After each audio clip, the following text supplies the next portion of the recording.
চালকবিহীন গাড়ি চালু করার ক্ষেত্রে চীন বাকিদের পেছনে ফেলে এগিয়ে চলেছে। যেমন এই মডেলে শুধু চালক নয়, স্টিয়ারিং না থাকলেও চলে। ইন্টারনেট কোম্পানি বাইডু সম্প্রতি এই এসইউভি গাড়ি তৈরি করেছে।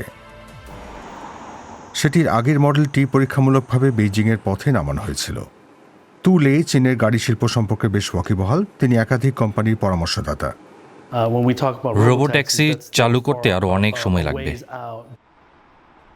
চীনা কোম্পানিগুলি গ্রাহকদের স্বচালিত গাড়ির সঙ্গে পরিচয় করিয়ে দিতে আপাতত উবের বা ডিডির মতো অ্যাপ ক্যাবের প্রতি মনোযোগ দিচ্ছেন বলে তিনি মনে করেন। তবে দৈনন্দিন জীবনে এমন গাড়ি এখনও পথে নামানোর উপযুক্ত হয়নি। বিশেষ করে চীনে পথে ঘাটে এমন সব পরিস্থিতি সৃষ্টি হয় যা জার্মানিতে তেমন পরিচিত নয়। যেমন পথচারী ট্রাক বা মোটরসাইকেল ট্রাফিক নিয়মের তোয়াক্কা না করে বা অন্যদের না জানিয়ে লেন বদল করে।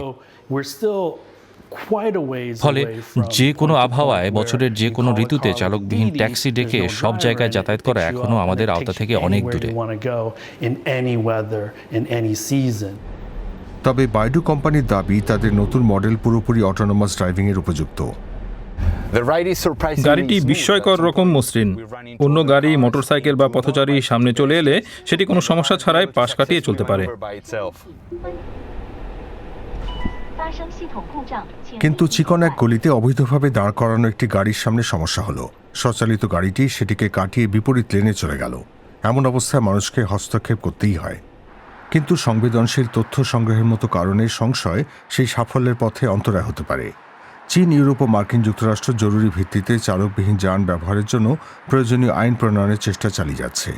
ইন্টেলিজেন্ট গাড়িগুলি বিশাল পরিমাণ তথ্য সংগ্রহ করলেও যাতে সেগুলি নাগাল না পায় তা নিশ্চিত করতে এমন আইন প্রস্তুত করা হচ্ছে। গাড়িগুলির ক্যামেরা ও সেন্সরের সাহায্যে যাত্রাপথ ও আশেপাশে মানুষের ছবিও তোলে। বিশেষ করে সামরিক স্থাপনার জন্য সেটা একটা বড় ঝুঁকি বটে।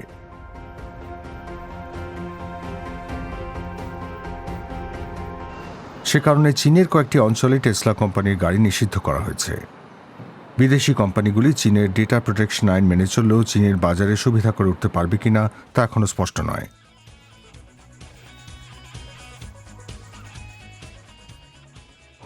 ফলে বাজার দুই ভাগে বিভক্ত হয়ে যেতে পারে।